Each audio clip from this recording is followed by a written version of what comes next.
का जन्म उत्तर प्रदेश के एक छोटे से शहर में हुआ था।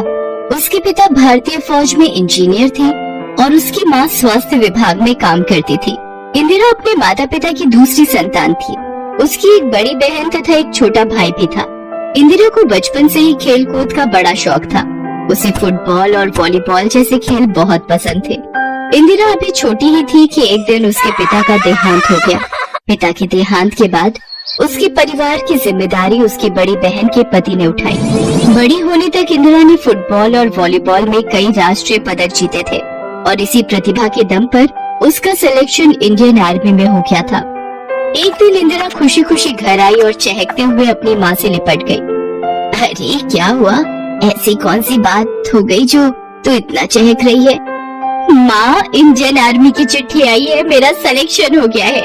मुझे एक हफ्ते के अंदर दिल्ली हेडक्वार्टर में रिपोर्ट करना है। इंदिरा की बातें सुनकर माँ की आंखें खुशी से छलक उठी। धीरे धीरे वह दिन भी आ गया जब इंदिरा को दिल्ली के लिए निकलना था। इंदिरा की सब तैयारी पूरी हो चुकी थी। अच्छा माँ, अब मैं निकलती हूँ, गाड़ी का समय हो गया है।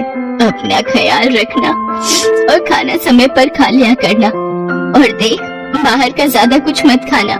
मैंने तेरे सामान में कुछ लड्डू और मठरियाँ रख दी हैं, उन्हें तू ही खाना, किसी को बांट मत देना। हाँ माँ, मैं अपना ख्याल रखूंगी। अब मैं कोई बच्ची नहीं हूँ जो तुम इतनी चिंता कर रही हो।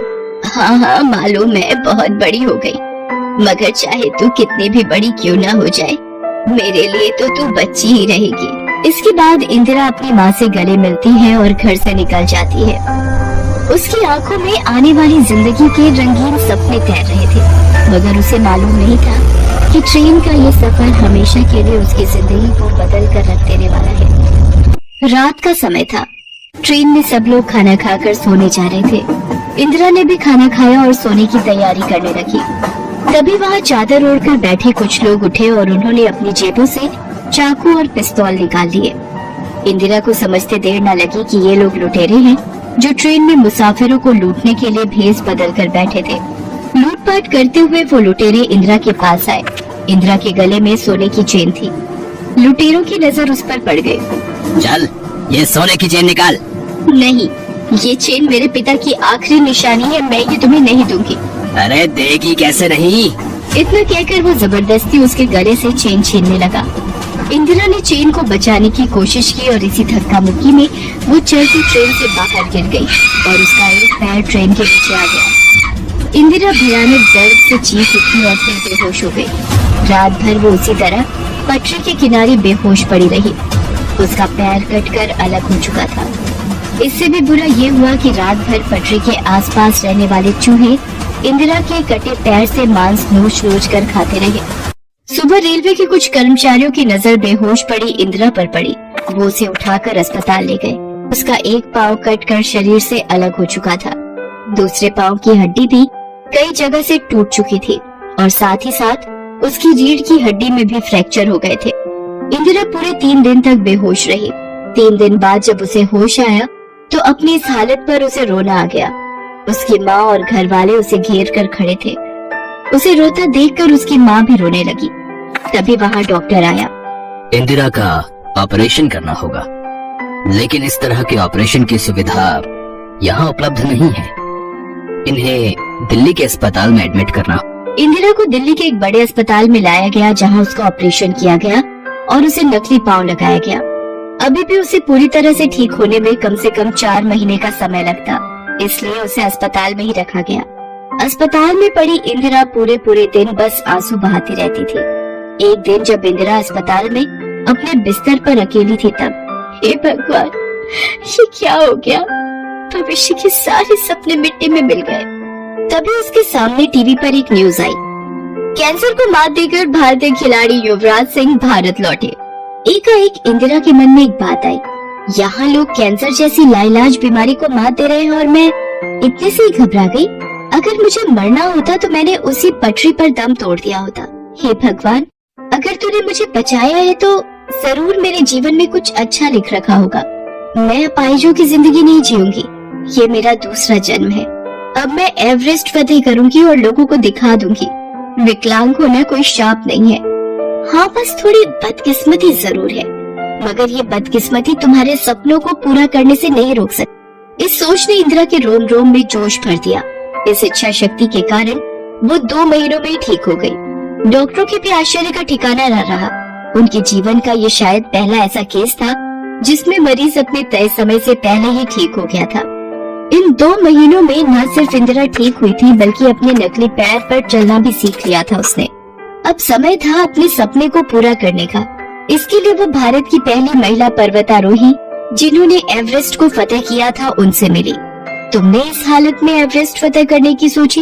अरे तुम तो एवरेस्ट फतेह कर चुकी हो, अब बस दुनिया को तारीख पता चलनी बाकी है। मुझसे जो भी मदद हो पाएगी मैं करने को तैयार हूँ। इनकी तरह कई और लोगों ने भी इंदिरा को अपने सपने को पूरा करने में मदद की और आखिर में वो दिन भी आया जब इंदिरा अपने दल के साथ एवरेस्ट फतेह करने के अभियान पर निकली।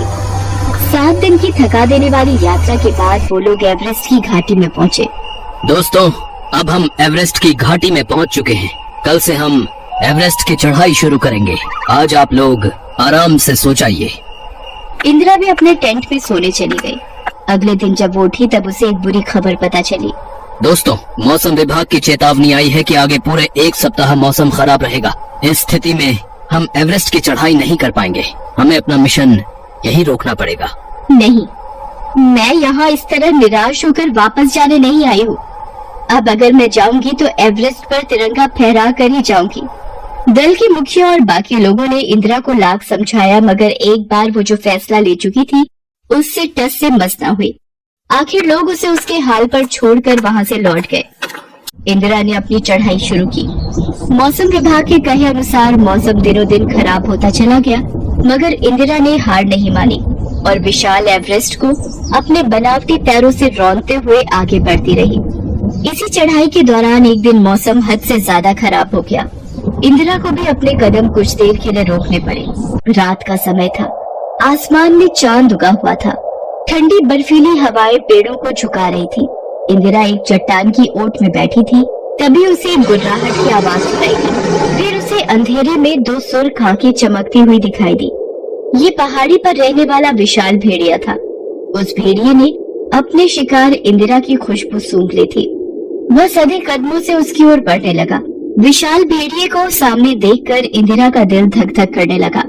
डर के मारे उसका सारा शरीर बर्फीला तूफान होने के बावजूद पसीने से भीग गया। लगता है अब मेरा अंत आ गया है। मैं अपाहिज भला इस भेड़िए का मुकाबला कैसे कर पाऊंगी? मुझे भी दूसरे लोगों के साथ वापस लौट जाना चाहिए था। मगर तभी जैसे उसके दिमाग में एक बिजली सी कौंधी। नहीं, अगर मुझे मरना ही होता तो मैं उसी दिन मर गई होती। अरे जब वो भयानक रात मुझे नहीं मार पाई तो इस भेड़िए की क्या मजाल। इतना सोचते ही इंदिरा पूरे जोश के साथ उठ खड़ी हुई। अब वो खौफ से बाहर आ चुकी थी। उसके सारे शरीर में सनसनी दौड़ रही थी और फेफड़ों में सर्द लहर। उसने भेड़िए की आंखों से आंखें मिलाई। वो धीरे धीरे कदम बढ़ाते हुए भेड़िए की ओर बढ़ने लगी। अब डरने की बारी भेड़िए की थी।